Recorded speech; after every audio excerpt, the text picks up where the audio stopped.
punya kenalan tetap.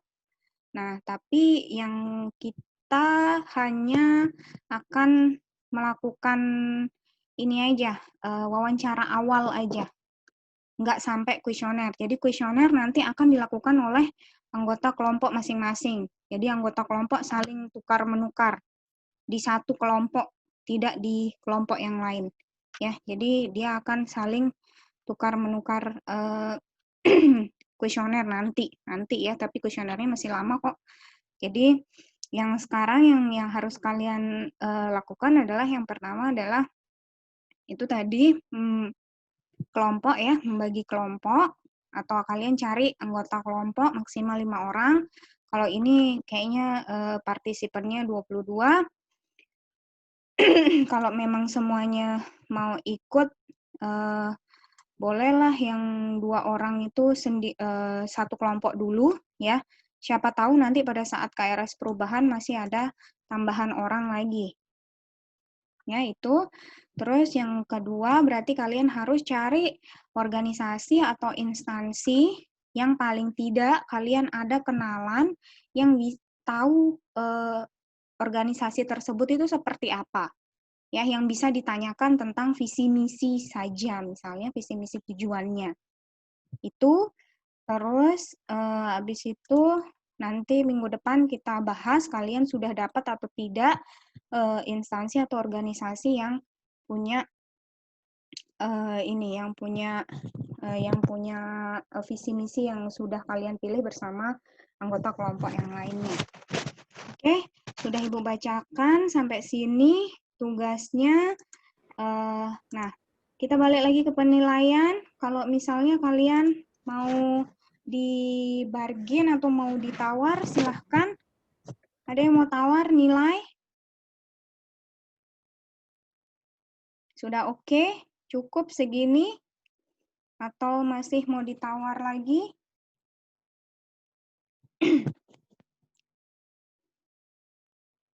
Nggak ada tanggapan, berarti udah oke ya? Tes. Ini suara Ibu kedengeran atau kalian? Kedengeran, Bu. Kedengeran. Oke. Kedengaran, Bu. Oke, sip. Udah oke ya? Sip ya? Oke, untuk tugas dulu ada yang mau ditanyakan? Tentang tugasnya sampai akhir nanti? Ada? Sudah jelas atau mungkin nanti pertanyaan kemudian bisa ditanyakan via grup ya, kalau misalnya kalian kesusahan untuk mencari organisasi atau misalnya ada kesusahan yang lain dalam mencari tugas-tugasnya ini, tentang tugasnya ini. Bu, izin nanya, Bu. Untuk yang organisasinya ini, organisasi bisa seputaran Undram atau gimana, Bu? Tapi disarankan yang dia punya manajemen. Boleh. Oh. Jadi disarankan itu yang punya, yang agak besar ya, berarti maksudnya kayak dia punya CEO, ya CEO-nya misalnya kalau di Unram ya rektor, dia punya di bawah CEO misalnya CIO, CTO, dan lain sebagainya itu. Paling tidak dia mempunyai mempunyai board-boardnya itu ya. Oke. Sip. Ada lagi pertanyaan tentang tugas?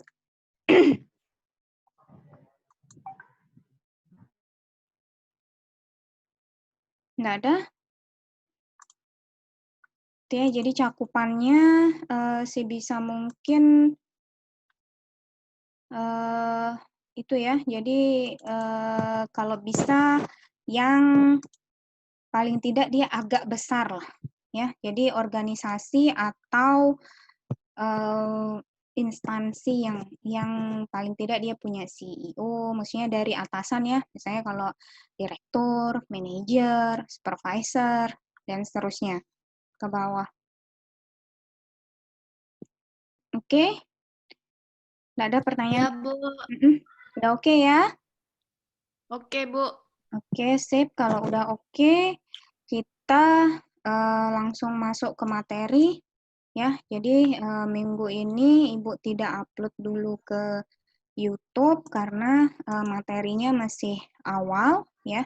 Nanti Ibu upload aja yang materi kita hari ini, maksudnya yang kita diskusi hari ini nanti Ibu upload di YouTube sehingga yang materi sekalian kalau kalian bisa putar ulang penjelasannya. Oke, kita share dulu. Ini. Oke. Udah muncul ya.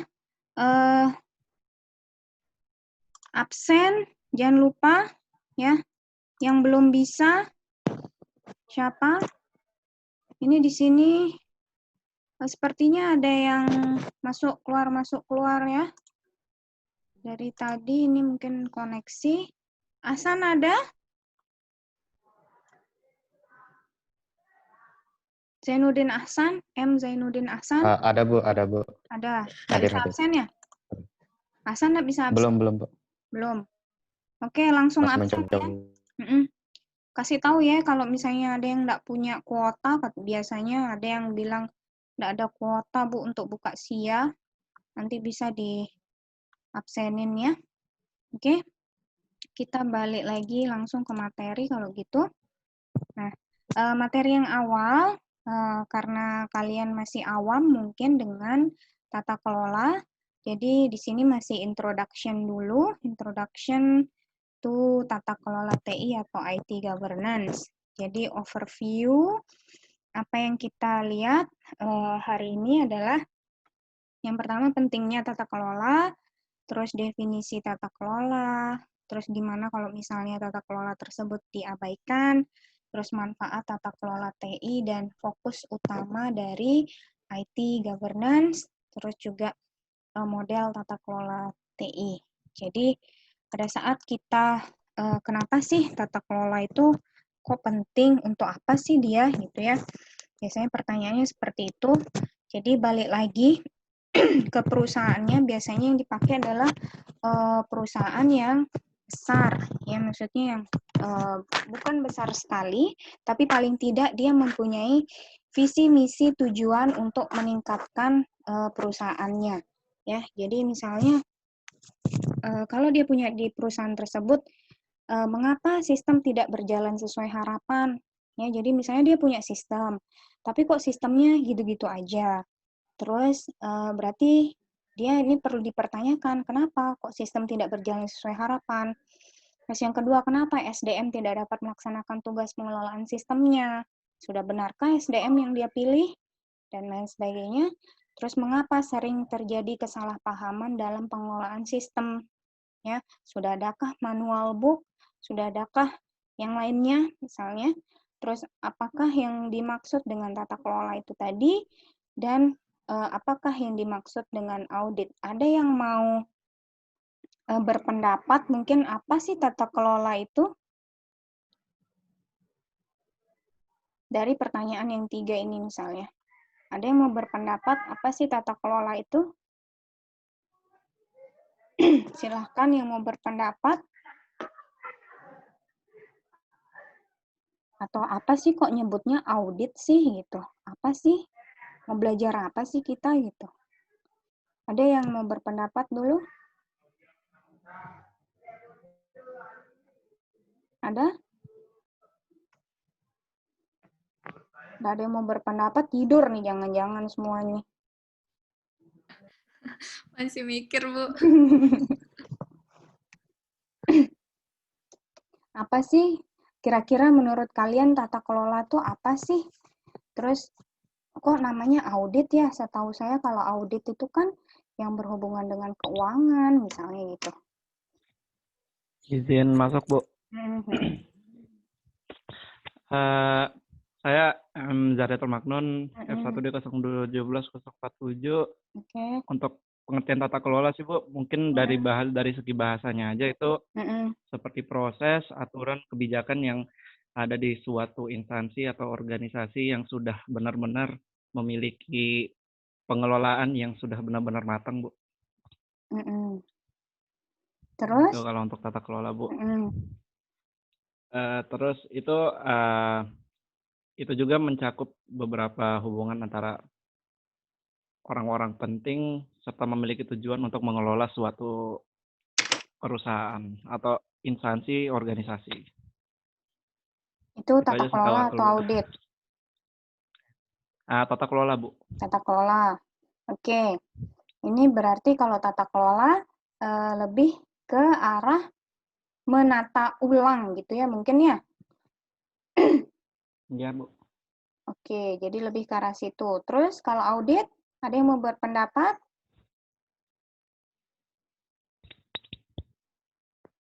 Ada?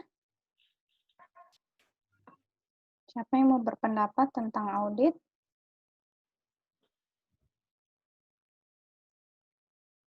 Atau yang kalian ketahui deh, nggak mesti benar kan? Yang kalian ketahui Saya, itu Bu. audit. Silakan. Ya, Bu, saya bintang. Mungkin ini pendapat yang beberapa hari lalu saya dengar sih, Bu. Nggak tahu benar atau enggak.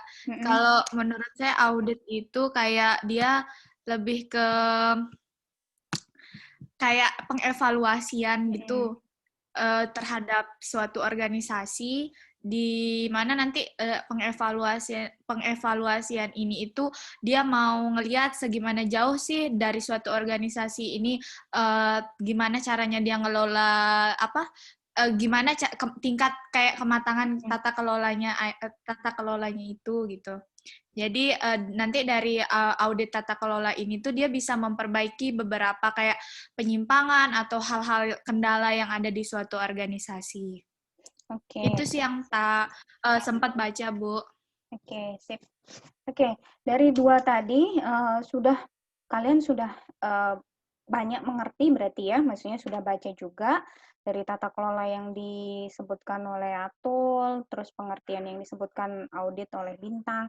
Jadi itu sudah benar ya, sudah benar semua. Jadi yang memang yang akan kita lakukan nanti di sini adalah melihat ya, melihat sebuah perusahaan atau instansi dari sisi IT pastinya. Yang kita lakukan adalah lebih ke tata kelola IT ya. Tapi tata kelola IT itu tidak akan bisa berjalan apabila dia tidak didukung oleh banyak hal. Contoh misalnya SDM. Ya, kayak tadi ya, lihat di pertanyaan di atas ini. Jadi, kenapa sih sistem tidak berjalan sesuai harapan atau kenapa SDM tidak melaksanakan tugas pengelolaan sistemnya? Ya, atau kenapa kok sering terjadi kesalahpahaman dalam pengelolaan sistem. Jadi sistem tadi yang digunakan atau yang dipakai itu berarti perlu direview ulang ya, atau kita lakukan audit ulang atau tata kelola ulang kenapa kok hal-hal atau masalah-masalah tersebut terjadi di instansi atau organisasi tadi ya, atau organisasi yang akan kalian lakukan audit nanti. Oke, jadi dari situ maka kita bisa tahu pentingnya tata kelola TI. Jadi tata kelola TI di sini kalau yang sudah memanfaatkan TI, jadi ini menjadi hal yang penting karena kalau misalnya kita melakukan atau kita kepengen ekspektasinya bagus gitu ya, tapi kadang-kadang ekspektasi sama realitas seringkali tidak sesuai biasanya ya dalam segala hal. Jadi pihak shareholder atau stakeholder perusahaan harus selalu berharap agar perusahaan dapat paling tidak kalau perusahaan tersebut dia memang apalagi sekarang ya nggak mungkin perusahaan-perusahaan tadi ya baik dia di jasa atau di bukan jasa ya. Jadi baik dia memproduksi atau dia melakukan jasa, pasti sekarang di masa pandemi ini mereka pasti sangat-sangat membutuhkan IT ya. Jadi paling tidak bisa memberikan solusi IT dengan kualitas yang bagus, tepat waktu dan sesuai dengan anggaran. Terus yang kedua menguasai dan menggunakan TI untuk mendatangkan keuntungan pastinya. Terus yang ketiga, menerapkan TI untuk meningkatkan efisiensi, ya. Apalagi sekarang udah nggak mau orang atau malas udah keluar kan. ada pemikiran masing-masing yang masih seperti itu, walaupun mungkin sudah banyak juga yang menerapkan new normal, tapi masih juga yang ingin efisiensi dan produktivitas sambil menangani resiko tadi. Masih kepengen di rumah aja, tapi masih bisa mengakses jasa atau produk dari perusahaan tadi. Ya, jadi pentingnya tata kelola TI itu sendiri, ya. Jadi ini bukan bidang yang terpisah, ya, TI ini dari pengelolaan perusahaan, melainkan merupakan komponen pengelolaan perusahaan secara keseluruhan dengan tanggung jawab utama sebagai berikut. Jadi, kalau kita melakukan tata kelola TI atau merasa penting, berarti kita akan memastikan stakeholder harus ikut atau harus tahu penyusunan strategi perusahaan, terus memberikan arahan kepada proses yang menerapkan strategi perusahaan tersebut, memastikan proses tersebut bisa ada ya dan terukur. Jadi kita tidak hanya memberikan solusi, tapi kita juga akan memberikan kira-kira ukuran berapa sih yang pas untuk perusahaan ini. Nanti kalau dia akan naik ke level berikutnya, maka apa yang harus dia lakukan? Ya, jadi ada ukuran-ukuran yang akan kita berikan atau nanti goal kita adalah rekomendasi itu. Terus memastikan adanya informasi mengenai hasil yang diperoleh dan mengukurnya. Ya, jadi tadi informasi apa aja yang udah diperoleh itu akan ada dan bagaimana mengukurnya juga ada. Terus memastikan keluaran yang dihasilkan sesuai dengan yang diharapkan. Maka dari itu, kenapa modal awal kita adalah modal awal kita adalah visi dan misi, karena nanti kita akan melihat ya, kita akan melihat kira-kira rekomendasi yang sudah kita berikan itu apakah dia sesuai atau tidak dengan visi misi perusahaan tersebut. Ya, jangan sampai apa yang sudah kita berikan tidak sesuai dengan yang diinginkan oleh instansi ataupun organisasi tersebut. Ya. Jadi itu ya, itu pentingnya tata kelola TI. Nah, terus definisi, jadi tadi juga Atul sudah sudah menjelaskan tata kelola itu seperti apa. Jadi sebenarnya kalau karena dia lebih spesifik tata kelola IT gitu ya.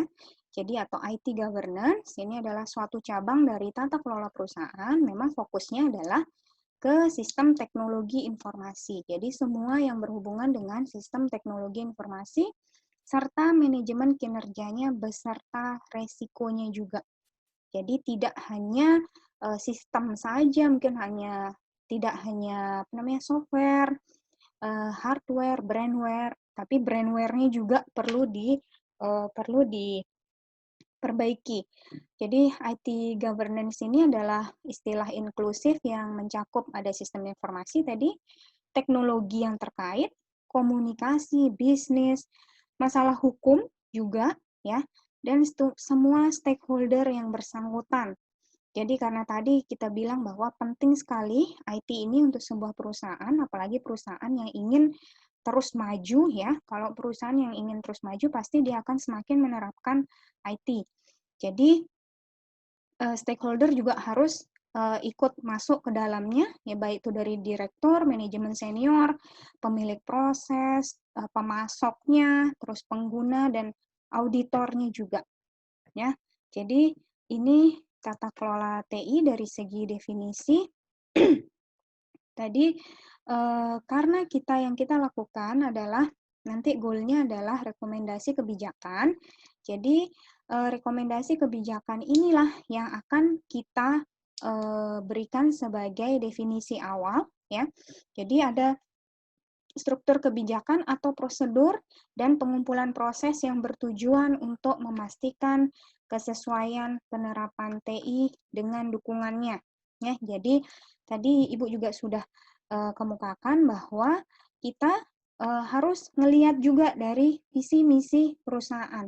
Jangan sampai visi misi tersebut itu berbeda dengan apa yang kita berikan rekomendasi selama melakukan audit ya. Jadi itu juga nanti akan menjadi salah satu penilaian pada saat kalian mempresentasikan akhir nanti pada saat rekomendasi kebijakan yang kalian diskusikan dengan anggota kelompok yang lain. Oke, sampai sini ada pertanyaan dulu? Udah oke? Kalau gitu Ibu lanjutkan dulu. Jadi, gimana kalau misalnya kita mengabaikan tata kelola teknologi informasi? Ya, jadi sebenarnya tata kelola teknologi informasi itu tidak harus dilakukan oleh perusahaan tersebut atau instansi tersebut. Tapi gimana kalau misalnya dia mengabaikan, ya? Jadi pastinya tata kelola tersebut tidak akan efektif, ya. Jadi yang dilakukan adalah pertama biasanya kerugian bisnis atau berkurangnya reputasi dan melemahnya posisi kompetisi. Ya, karena sekarang IT sangat mempengaruhi dalam mencari pangsa pasar atau posisi dia di pasar, ya terutama bagi manajemen atau organisasi yang memang dia berfokus pada jasa biasanya, ya. Jadi mereka sangat membutuhkan IT.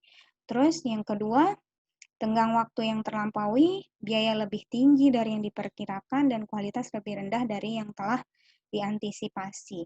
Ya, maksudnya di sini adalah apabila kita terlalu lama ya meninggalkan IT atau tidak menggunakan IT, maka semakin banyak biaya yang akan kita gunakan. Seandainya kita mencicil IT misalnya dari, anggap saja contohnya seperti dari versi 1 naik ke versi 2 dan seterusnya, maka kita akan bisa mencapai yang maksimal daripada misalnya mengabaikan IT. Dulu kita ada di level 2 misalnya, terus kita mengabaikan IT, sekarang orang-orang semua sudah di level 5. Maka akan semakin banyak biaya yang akan kita gunakan untuk mencapai atau tenggang waktu IT yang sudah kita lampaui tadi. Terus yang ketiga, efisiensi dan proses inti perusahaan terpengaruh secara negatif oleh rendahnya kualitas penggunaan TI. Ini udah pasti ya, karena tadi kalau misalnya IT-nya berantakan, maka nggak ada efisien juga di sana. Terus yang keempat, kegagalan dari inisiatif TI untuk melahirkan inovasi atau memberikan keuntungan yang dijanjikan. Ya, jadi nggak ada inovasi di perusahaan atau di instansi tersebut, ya udah berjalan begitu-gitu aja dan akan sangat tertinggal dibanding perusahaan yang lain atau instansi yang lain yang sudah menggunakan IT tadi, ya. Jadi pengabaian tata kelola IT ini juga bisa sebagai manfaatnya dia juga, ya, dia memberikan manfaat juga. Jadi manfaatnya paling tidak dia bisa mengatur penggunaan TI, memastikan kinerja TI yang sesuai, dan pastinya yang sudah fokus kepada tujuan utamanya. Ya, ini manfaatnya. Nah, mungkin sekarang kita lebih masuk ke pengenalan mengenai framework yang ada di atau berbagai model tata kelola teknologi informasi.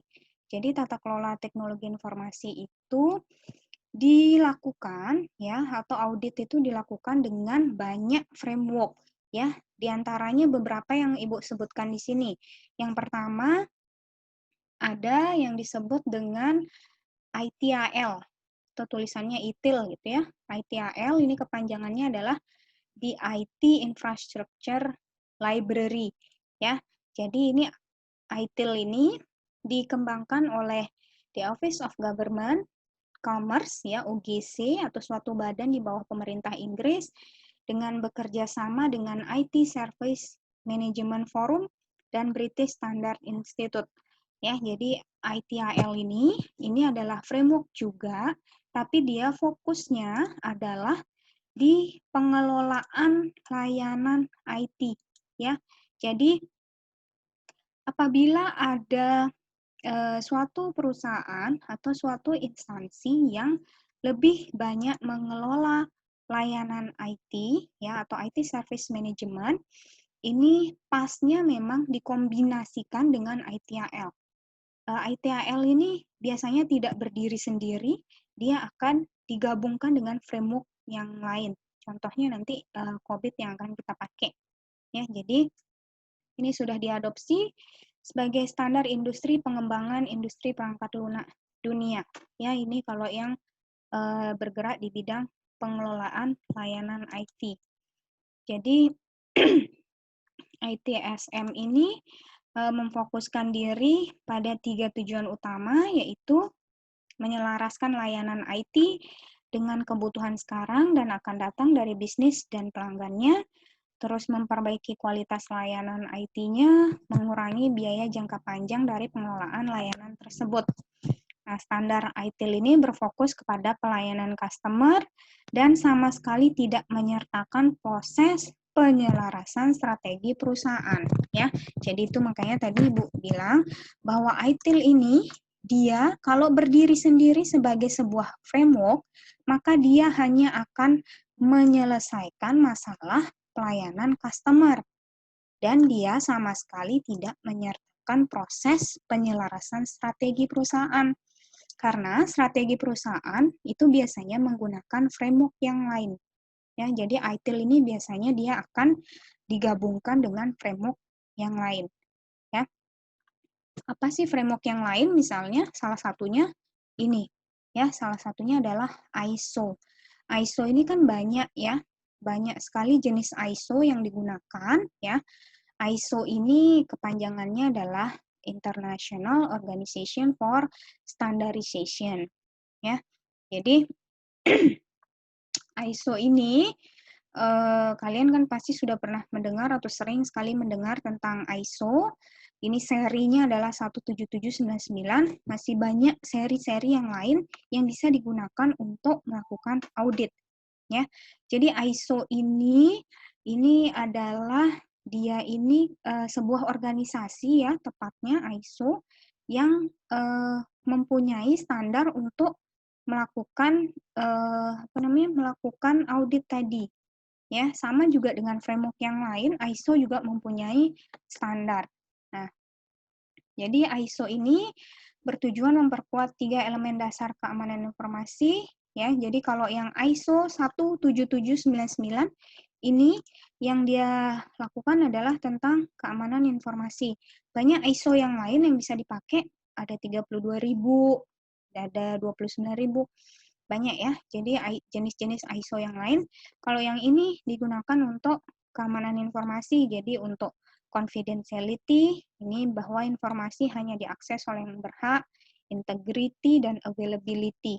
Ya, jadi lebih ke arah keamanan informasi. Ya, ini jadi ITIL tadi, kalau misalnya sebuah perusahaan itu bergerak di bidang pelayanan dan dia akan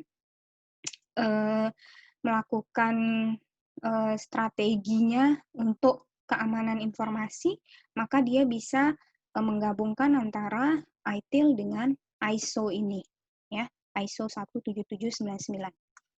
Oke, terus framework yang lain ada COSO.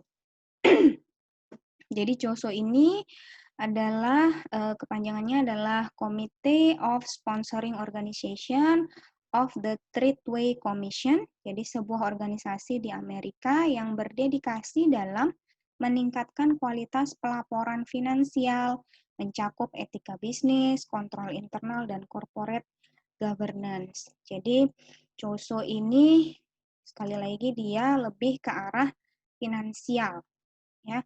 Jadi kalau ingin memperbaiki dari sisi finansial, bisa memakai framework COSO. Jadi ada 3 dimensi di COSO. Jadi untuk yang komponen kontrol, ini ada monitoring, information and communication, control activities, risk assessment, dan control environment. Nah, ini juga bisa diperbaiki satu-satu. Nah, ini dari sisi internal, ini tadi dari sisi komponen kontrolnya, dari sisi internal ada operation, financial reporting, compliance, ya. Jadi dari COSO ini ada satu lagi nih, ada unit aktivitas terhadap organisasi. Di semua yang tadi, yang 3 kontrol itu akan dinilai satu-satu ya, atau dibedah satu-satu ya. Jadi misalnya di bagian monitoring, di monitoring apa saja yang akan dilakukan, maksudnya apa saja yang dicek dari awal, monitoringnya kurang apa, tapi fokusnya hanya ke finansial saja ya. Ini kalau JOSO. Nah, terus yang keempat di sini ada TOGAF ya. TOGAF ini adalah the Open Group Architecture Framework ya. Nah, ada 2 di sini yang Ibu perkenalkan sebagai arsitektur enterprise framework.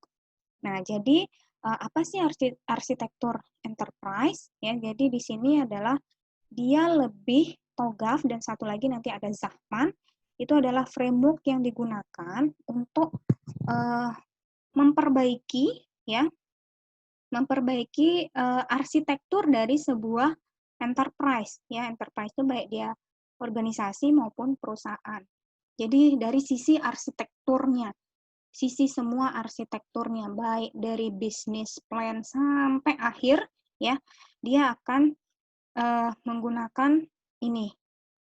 Tapi dianggap berarti perusahaan atau instansi tersebut sudah berjalan dan akan dilakukan audit dengan menggunakan TOGAF, tapi dari sisi arsitektur ya. Jadi apa yang membuat TOGAF penting untuk komunitas arsitektur enterprise? Jadi TOGAF ini adalah kerangka kerja yang dibangun pada standar terbuka. Jadi dia open source. Ini berarti untuk organisasi mampu menggunakan TOGAF sebagai kerangka arsitektur perusahaan mereka secara gratis. Jadi yang penasaran apa itu TOGAF, nanti bisa googling. TOGAF ini yang jelas adalah sebuah framework yang digunakan untuk memperbaiki arsitektur enterprise ya.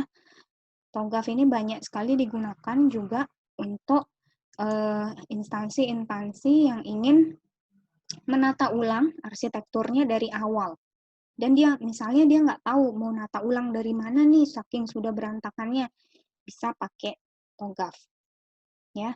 Terus sama satu lagi ada Zahman namanya ya. Jadi Zahman ini juga digunakan untuk arsitektur perusahaan ya, untuk memperbaiki. Jadi Zahman ini juga sederhana, lebih sederhana daripada TOGAF yang dilakukan. Jadi dia bisa membantu menyelaraskan kebutuhan IT dan bisnis. Jadi sarana ini untuk telah menjadi pendekatan yang populer karena Zahman Framework kelebihannya adalah ini, dia punya platform yang netral, terus merupakan perangkat perencanaan yang powerful, terus komprehensif dan mudah dipahami bagi mereka yang berkecimpung di bidang non-teknikal. Ya, jadi kalau misalnya mau perbaiki arsitektur enterprise-nya tapi bukan orang teknik atau bukan dari sisi teknikal, maka dia bisa pakai Zahman.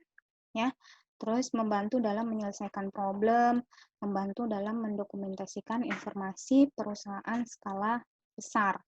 Ya, jadi Zahman ini cocok untuk instansi dan perusahaan skala besar. Oke, jadi ini gambar dari arsitektur Zahman ya. Jadi Zahman ini sebentar ya. Jadi kita itu udah dikasih Kenapa? 3 namanya nih solusi.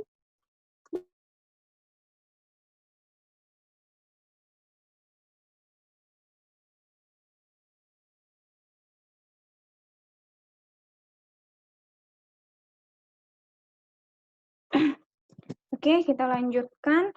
Jadi Zahman Framework ini ada ininya ya. Jadi ada kolom dan ada, jadi ini kita sebut saja sebagai matriks. Ada 1, 2, 3, 4, 5, 6 kolom. Terus ini adalah yang dia pakai biasanya untuk menilai.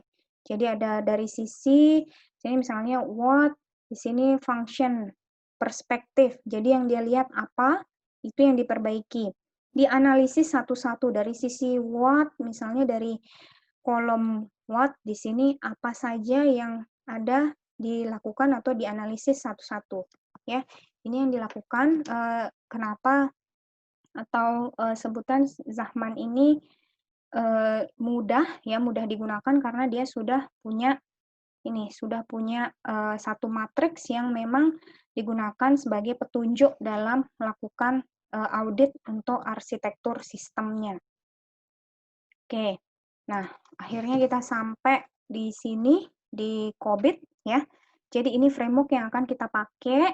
Sebutannya adalah Control Objective for Information and Related Technology. Jadi COBIT ada beberapa versi. Ini yang lama, yang COBIT 41.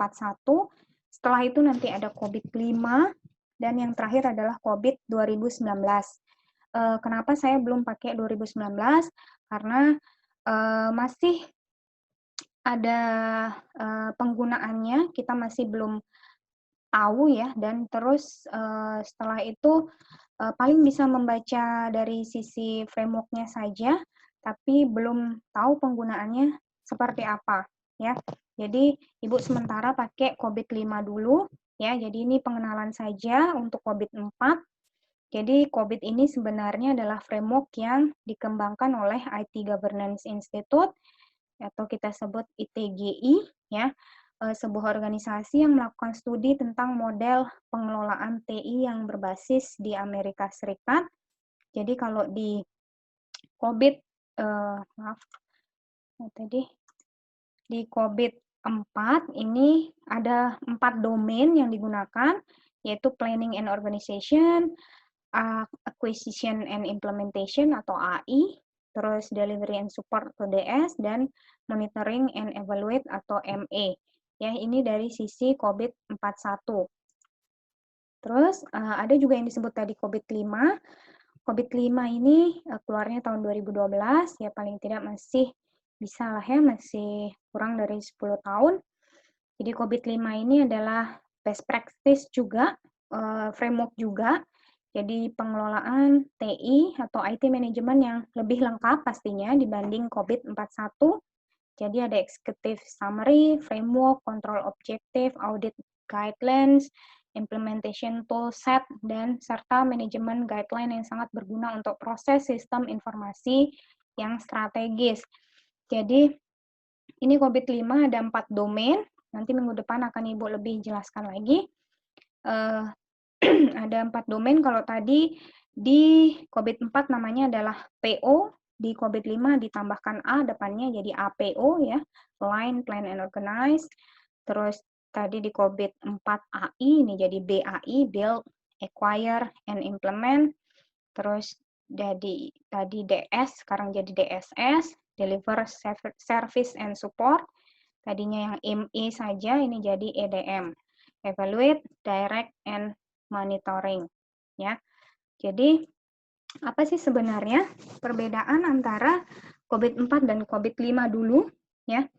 Jadi COBIT 5 yang terbaru, lebih baru maksudnya, itu pastinya dia prinsipnya lebih oke ya, maksudnya prinsip baru dalam tata kelola TI untuk organisasi. Jadi prinsip untuk dari COBIT 5 dia lebih fokus. Jadi kalau COBIT 4 dia fokusnya pada proses, sedangkan COBIT 5 fokusnya pada prinsip yang dia punyai. Terus yang kedua, COBIT 5 memberi penekanan lebih kepada enabler. Ya, nanti akan Ibu jelaskan lebih lanjut enabler. Jadi enabler di COBIT 5 itu ada 5 enabler. Ya, nanti akan Ibu jelaskan lebih lanjut. Terus COBIT 5 juga dimutakhirkan untuk menyelaraskan dengan best practice yang ada. Jadi COBIT 5 bisa digabungkan dengan ITIL tadi yang versi 3 serta TOGAF juga. Jadi udah COBIT dari sisi perencanaan strategis, TOGAF-nya dari sisi arsitektur enterprise ya. Jadi bisa saling melengkapi. Nah, ITIL-nya mungkin dari sisi pelayanan tadi. Terus secara sederhana dapat dikatakan bahwa model referensi proses COBIT 5 ini sebenarnya dia mengintegrasikan konten COVID-41, terus ada risk IT dan fall IT. Jadi sehingga proses pada COVID-5 ini lebih holistik, lebih lengkap, dan mencakup aktivitas bisnis dan IT secara end-to-end. Tadi mungkin dengan adanya enabler tadi, ya. Jadi fokus utama COVID-5 ini ada 5, ya. Kalau yang sebelumnya di COVID-4 tidak ada, fokusnya dia tidak seperti ini, ya. Kalau COVID-5 fokusnya seperti ini. Jadi dia yang diinginkan yang pertama adalah meeting stakeholder needs, ya. Dia ingin bahwa stakeholder-nya itu keinginan stakeholder dipenuhi dulu, terus covering the enterprise end-to-end, ya. Jadi enterprise-nya di-cover dari depan ke belakang, ya, end-to-end, atau dari belakang ke belakang, terus applying a single integrated framework, ya.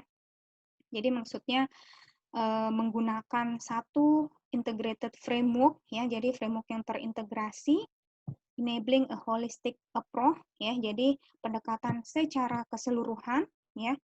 Jadi terus yang kelima adalah separating governance from management, ya. Jadi IT governance yang baik itu adalah memisahkan antara pemerintahan atau governance-nya dengan manajemennya, ya. Jadi supaya dia lebih fokus masing-masing terhadap yang mereka akan kerjakan.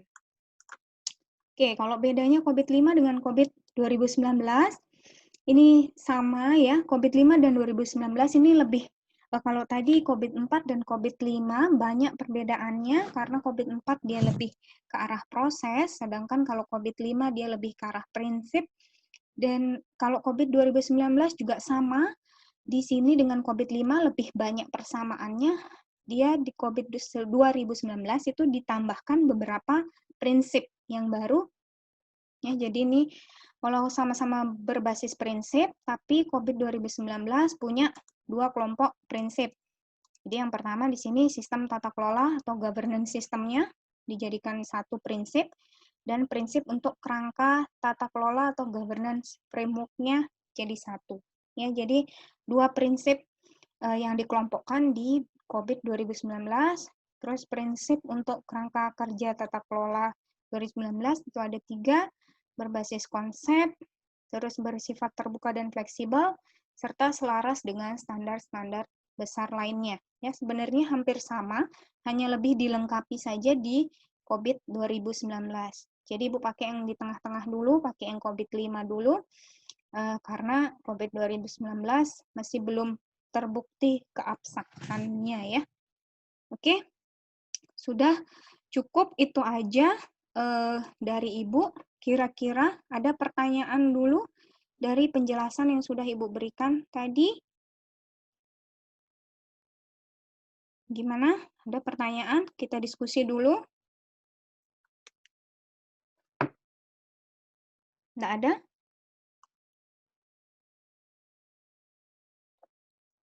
Ada pertanyaan? Wah, diam-diam aja nih. Nggak ada diskusi? Absen gimana? Udah semua? Saya masih belum bisa absen, Bu. Siapa, Yayan? Kenapa? Iya, Bu. Yayan. Nggak tahu, Bu, diklik presensinya tapi belum diarahin ke absennya. Dia balik lagi ke sianya. Yayan tuh apa depannya? Yan, namamu siapa sih, Yan? Nama panjang? Yayan Jayadi, Bu. Nggak ada di sini, Yan, namamu, Yan. Masa, Bu? Ada Muhammad? Di Sia nggak ada.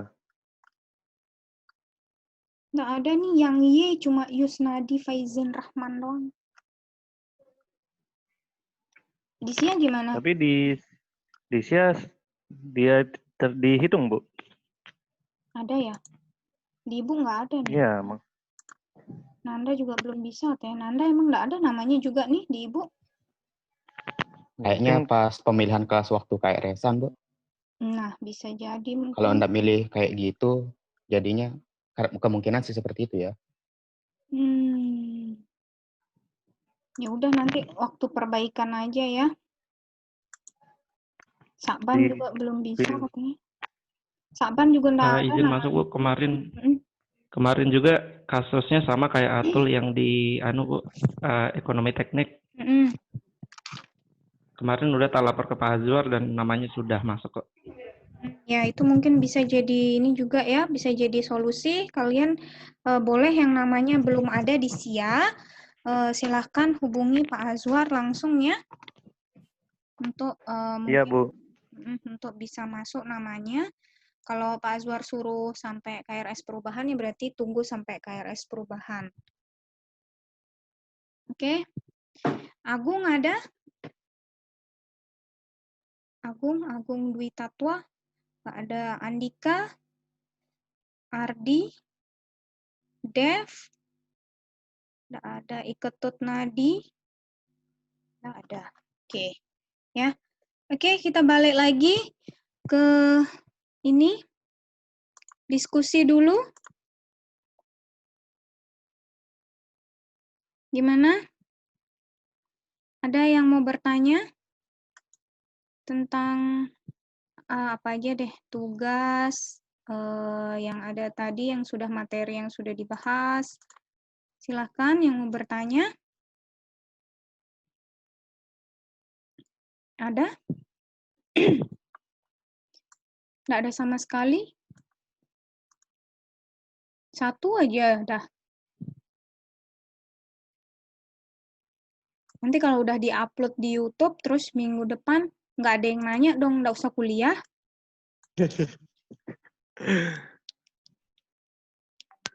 Apa? Ayo nanya. Kalau dari sisi udah jelas, Aduh, Bu. Bu. Iya dah, ayo nanya. Saya mau nanya, Bu. Iya, yang untuk modelnya kan banyak tuh, Bu. Ada dari yang awal, Joso, terus sampai ke COVID yang tadi apa? Kayak melengkapi yang sebelumnya itu dah, Bu. Kan ada evaluasi, direct monitoring. Nah, itu kita besok untuk nge-review tata kelola di suatu organisasi itu pakai beberapa model atau cuman fokus di COVID-5 aja? Atau bisa pakai COSO kayak tadi, kayak misalnya yang kalau fokusnya ke arah keuangan kayak gitu. Itu kita pakainya yang mana, Bu? Kita fokus dulu ke COVID dulu ya. Karena kalau tadi yang Ibu kasih contoh itu kan yang dari awal, misalnya dari ITIL ya, dari ITAL. Nah, ITIL ini kan dia untuk ini ya, untuk apa namanya? Dia untuk pengelolaan layanan TI. Jadi yang bersifat pokoknya pelayanan itu pakai ITIL untuk memperbaiki. Nah, ITIL, ISO, COSO itu kan dia punya fokus masing-masing. Sedangkan biasanya perusahaan itu nggak tahu, atau perusahaan atau instansi itu nggak tahu mau ngapain sih kita, atau start dari mana nih memperbaiki IT. Ya, karena itu makanya Ibu pakai yang COVID. Karena yaitu tadi supaya dia lebih lebih umum gitu ya.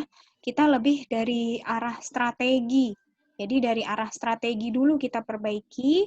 Nanti kalau misalnya dia kelihatan ada sesuatu yang ingin diperbaiki dari sisi layanan, mungkin audit selanjutnya bisa menggunakan ITIL gitu. Atau digabungkan sekarang misalnya mau perbaiki layanan juga, berarti COVID-5 dan ITIL. Cuma untuk ini pelaksanaan yang audit yang sekarang, kita pakai yang COVID-5 dulu. Ya, jadi ada 4 domain utama, ini semuanya nanti akan kita lihat.